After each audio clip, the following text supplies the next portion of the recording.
역사에는 폭발이나 전쟁 선언이 아니라 말로 설명하기 어려운 어떤 감각 때문에 세계가 흔들리는 순간들이 있다. 균형이 조용히 이동하고 있다는 느낌, 바로 그것이다. 최근 몇 년 동안 한국은 많은 글로벌 권력 중심을 그런 상태에 빠뜨린 나라였다. 한국이 과장된 말을 했기 때문이 아니라 너무 많은 것을 해내면서도 침묵을 유지했기 때문이다. 우주 연구라는 명목 아래 이루어진 한 차례의 발사가 극도로 높은 정확도와 짧은 준비 시간, 거의 완벽에 가까운 궤도 통제 능력을 보여주자 세계는 질문을 던지기 시작했다. 그 질문은 의심에서 나온 것이 아니라 놀라움에서 비롯된 것이었다.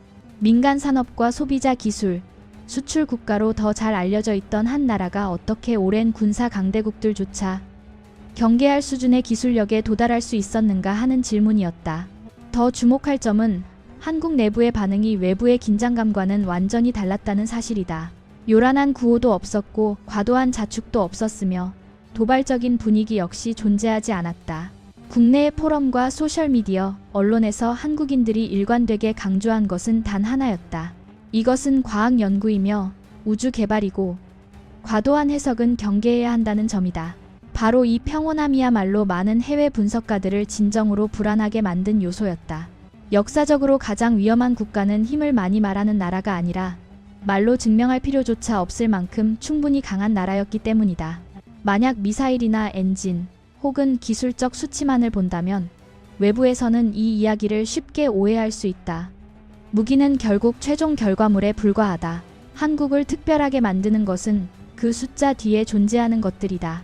지속적으로 가동 가능한 산업 시스템, 빠르게 전환될 수 있는 민간 공급망, 일상 깊숙이 스며든 디지털 기술 기반, 그리고 무엇보다도 사람이다.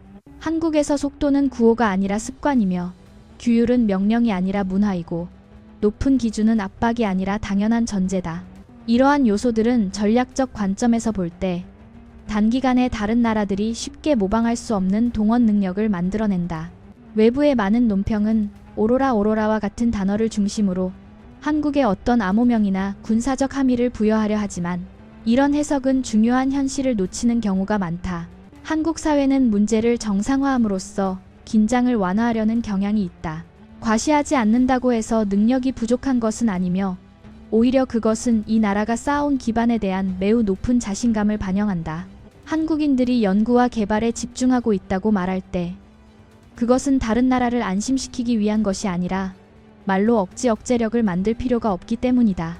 실질적인 능력은 이미 스스로를 증명하고 있다. 한국인들 스스로에게 강조할 필요가 있는 점은 지금 한국이 걷고 있는 길이 무기 경쟁의 길이 아니라는 것이다. 그것은 국방기술과 민간기술이 분리되지 않는 완성된 시스템을 구축하는 길이며 방위산업이 경제의 일부로 존재하고 모든 전략 설계의 중심에 사람이 놓이는 길이다. 이러한 힘은 지역을 불안정하게 만들지 않으며 오히려 균형과 수동적 억제력을 만들어내어 누구를 위협하지 않고도 평화를 지킬 수 있게 한다. 아마도 그래서 세계가 한국을 바라보는 시선은 바뀌고 있는지도 모른다. 호기심에서 공포로의 전환이 아니라 과소평가에서 존중으로의 변화다. 존중받는 국가는 목소리가 크기 때문이 아니라 쉽게 상처받지 않고 의존하지 않으며 스스로 미래를 결정할 수 있기 때문에 존중받는다. 오늘날 한국은 바로 그 위치에 서 있다. 그것은 거창한 선언이 아니라 수십 년에 걸쳐 쌓아온 산업의 기준, 기술의 기준, 그리고 사람의 기준으로 이루어진 결과다. 외국의 군사 권력 중심들이 한국을 평가하며 진정으로 혼란스러워하는 지점이 있다면 그것은 특정 기술 수치가 아니라 이런 질문이다. 긴급 상황에서 한국은 민간 상태에서 전략적 대응 상태로 얼마나 빠르게 전환할 수 있는가? 많은 나라에서는 행정명령과 강제 동원, 긴 준비 시간이 필요한 문제지만 한국에서는 그 대부분의 요소가 이미 일상 속에 존재한다. 높은 속도, 엄격한 기준, 지속적인 협업에 익숙한 사회에서는 평상시와 비상시의 경계가 훨씬 흐릿해진다. 한국의 민간 물류 시스템을 보라. 안보 전략과는 무관해 보이는 이 분야는 실제로 매우 중요한 역할을 한다. 빠른 배송, 정확한 공급망, 실시간 추적 능력, 높은 자동화 수준은 소비를 넘어 짧은 시간 안에 물자와 부품, 인력을 광범위하게 분배할 수 있는 기반 능력을 만들어낸다. 현대 군사 이론에서 승패를 가르는 요소는 물류이며 한국은 의도했든 아니든 매우 낮은 비용으로 전환 가능한 민간 물류 시스템을 구축해왔다. 이것은 도발도 아니고 공격성도 아니지만 잠재적 상대라면 누구든 신중히 계산하게 만든다. 물류와 함께 주목해야 할 것은 한국 사회 깊숙이 스며든 디지털 기술 기반이다. 결제, 데이터 관리, 생산 자동화, 인공지능에 이르기까지 한국은 기술을 분리된 영역으로 보지 않고 사회의 자연스러운 일부로 받아들인다.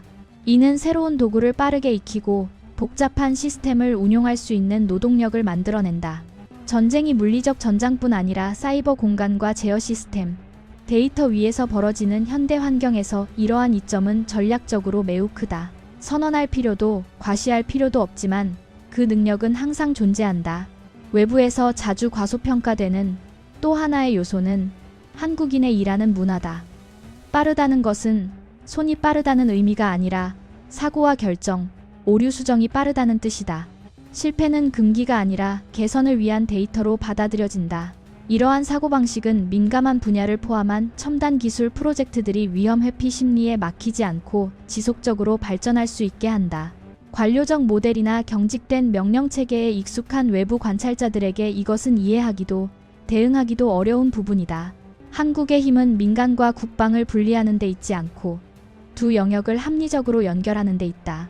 기술 기업, 중공업, 정밀 제조업은 별도의 세계에서 움직이지 않으며 국가 생태계의 일부로 기능한다. 필요할 경우 지식과 생산 라인, 인력은 경제를 붕괴시키지 않으면서 더 큰 목표를 위해 재구성될 수 있다. 이는 폐쇄적인 군사 복합체 모델과는 매우 다른 접근이며 다른 국가들이 쉽게 갖기 어려운 유연성을 만들어낸다. 심리사회적 관점에서 볼 때 외국 분석가들이 특히 주목하는 점은 안보와 정보 문제에서 나타나는 한국 시민들의 높은 자발성이다. 과도한 공개명령 없이도 사회는 필요한 수준의 신중함을 유지한다. 이것은 공포에서 비롯된 것이 아니라 역사와 교육을 통해 형성된 집단적 책임의식에서 나온다. 정보가 무기가 될 수 있는 시대에 이러한 자발성은 매우 효과적인 부드러운 방어선이다. 이 모든 요소가 합쳐져 세계가 점차 인식하게 되는 현실을 만든다. 한국은 힘을 과시하기 위해 힘을 찾는 나라가 아니라 수동적 위치에 놓이지 않기 위해 역량을 구축하는 나라다. 이는 매우 중요한 차이다. 이런 국가는 불안을 증폭시키기보다 균형을 유지하는 역할을 하며 강한 자기 방어 능력은 대체로 더 큰 절제와 함께 나타난다. 쉽게 상처받지 않는다고 느낄수록 과잉 반응을 할 가능성은 줄어든다. 따라서 외부에 우려가 있다면 그것은 실제 위협이라기보다 평가 기준의 조정으로 이해하는 편이 옳다. 한국은 하루아침에 본질이 바뀐 것이 아니라 수십 년간 조용히 쌓아온 것들이 이제 더 또렷하게 보이기 시작했을 뿐이다. 그 그림 속에서 힘은 단일 기술이나 특정 프로젝트가 아니라 시스템과 사람, 문화의 총합에 있다. 모든 조각을 맞춰보면 외부의 혼란스러운 반응이 왜 오해와 함께 나타나는지 이해할 수 있다. 세계는 국가의 힘을 무기수, 사거리, 탑재량, 예산처럼 직접 측정 가능한 것들로 평가하는 데 익숙하다. 그러나 한국은 그런 수치가 중심이 아닌 길을 걸어왔다. 핵심은 이 사회가 하나의 통합된 유기체처럼 작동하는 방식에 있다. 개인, 기업, 시스템 모두가 최적 상태로 움직이는데 익숙한 사회 말이다. 비오는 밤에 시간을 맞추기 위해 달리는 한 배송기사는 자신이 큰 일에 기여하고 있다고 생각하지 않는다. 하지만 바로 그 시간 존중의 습관이 지연이 거의 없는 사회를 만든다. 몇 퍼센트의 효율을 더 끌어올리기 위해 설계를 수정하는 한 엔지니어 역시 그것을 애국심의 표현으로 여기지 않는다. 그러나 그런 작은 행동들이 모여 국가 역량의 기반을 이룬다. 한국은 희생을 외칠 필요가 없다. 책임감은 이미 일상 속에 녹아있기 때문이다. 이 점은 왜 한국의 많은 첨단 기술 프로젝트들이 빠르면서도 안정적으로 진행되는지를 설명해준다. 시스템이 스스로 조정하는 데 익숙해지면 오류는 숨겨지지 않고 발전의 일부로 처리된다. 전략적으로 볼 때 이는 매우 큰 장점이다. 경직된 시스템은 문서상으로만 강하지만 유연한 시스템만이 변화 속에서 살아남는다. 한국은 그 교훈을 스스로의 험난한 발전 과정 속에서 배워왔다. 이러한 힘은 팽창적 야망을 위해 존재하는 것이 아니다. 오히려 그것은 한국 특유의 태도를 만들어낸다. 자신감은 있지만 신중한 태도다. 자신의 역량을 정확히 아는 국가는 극단적인 행동으로 증명하려 하지 않는다. 높은 자기 방어 능력은 안정 유지를 향한 욕구와 함께 나타나며 이는 사람과 기술에 깊이 투자한 사회일수록 더욱 그렇다. 이런 의미에서 한국의 역량은 지역의 긴장을 높이는 요소라기보다 균형을 지탱하는 축에 가깝다. 한국인들 자신에게 가장 중요한 것은 세계가 어떻게 보느냐가 아니라 이러한 힘을 만들어낸 정체성을 계속 지켜가는 일일 것이다. 교육과 규율, 창의성과 집단적 책임을 중시하는 사회는 외부의 시선에 맞추기 위해 바뀔 필요가 없다. 대신 시스템을 계속 정교화하고 사람에 대한 투자를 지속하며 기술과 삶의 긴밀한 연결을 유지해야 한다.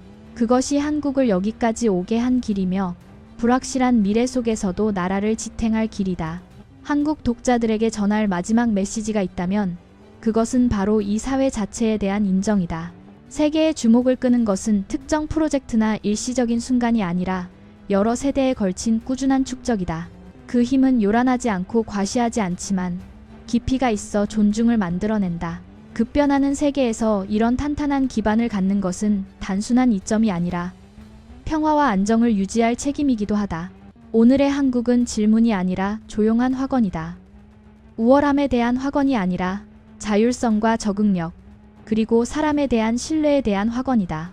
그리고 바로 그것이 어떤 기술이나 무기보다도 세계가 한국을 언급할 때 멈추어 생각하게 만드는 진짜 이유다. 개인적인 관점에서 볼 때 이 모든 과정을 지켜보며 내가 가장 인상 깊게 느낀 것은 누리누리 발사체나 기술을 둘러싼 국제적 논쟁이 아니라 세계의 시선에 대한 한국 사회의 반응이었다.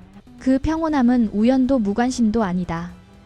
그것은 장기적인 노력의 결과를 이미 익숙하게 바라볼 수 있는 현대 한국 특유의 자신감을 반영한다.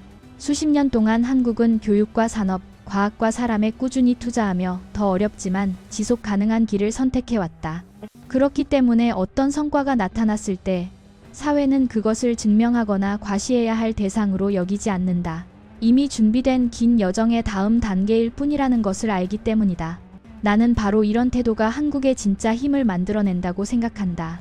자원이 부족할 수 있고 한때 가난했을 수도 있지만 효율적인 시스템과 사회적 규율을 구축한 국가는 언제나 세계의 변화에 적응할 수 있다.